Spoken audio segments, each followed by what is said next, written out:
Now with Jesse Ventura and our live studio audience. Gun control. This is something I've been very animated about all this year with all the various gun outrages, especially the appalling thing at the cinema in Colorado. Why is it that Americans, to me it seems, so many Americans cannot divorce their right to defend themselves with a gun to the apparent right to go and buy 6,000 rounds of ammunition, high-powered assault weapons, and go and murder Americans? Well, the best thing I can tell you, Piers, is this.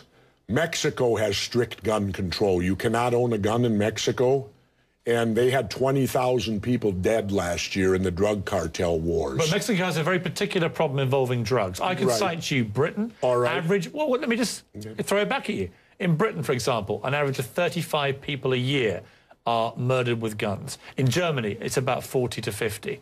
France, the same. Spain, the same. Italy, there's a pattern here.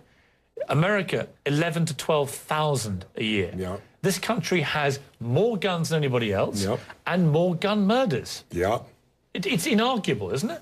No, not at all. It is. Because I was in the Philippines physically the day Ferdinand Marcos declared martial law and made himself a dictator.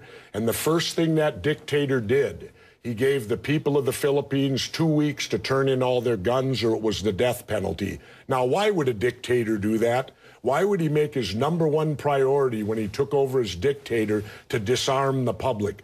The Second Amendment is there, and it was put in there not for hunting and fishing like they like to say, because back when they did it, if you didn't hunt or fish, you didn't eat.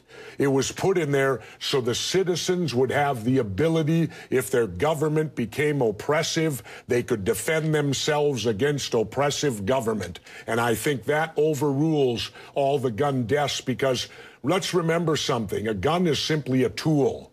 I have a gun safe at home, and I've never come home and heard those guns going off on their own.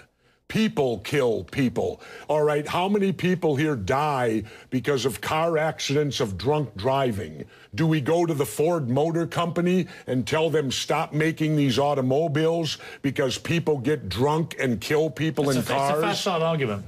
It's a what? It's a facile argument. There's no equivalence between drunk driving and lethal firearms. My point is... Wait a minute. A car is a 2,000-pound projectile that can go 100 miles an hour. Jesse, I have no problem with an American believing that their right under the Constitution is that they can defend themselves, especially in their own home, if they're being attacked and they have a weapon. It's also against government. I have a big problem with a disturbed young man, as we saw in Colorado, being able to buy 6,000 rounds of ammunition and a high-powered assault weapon and go into a movie theatre and blow away 70 Americans. I have a big problem with that. And nobody else in America in high office seems to share that big problem. Well, I'll tell you what, Piers, I have a conceal and carry license.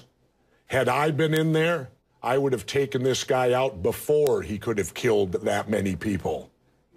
Well, I think that, again... But because, let's remember, police can't stop crimes. Police show up after they're over. Remember that.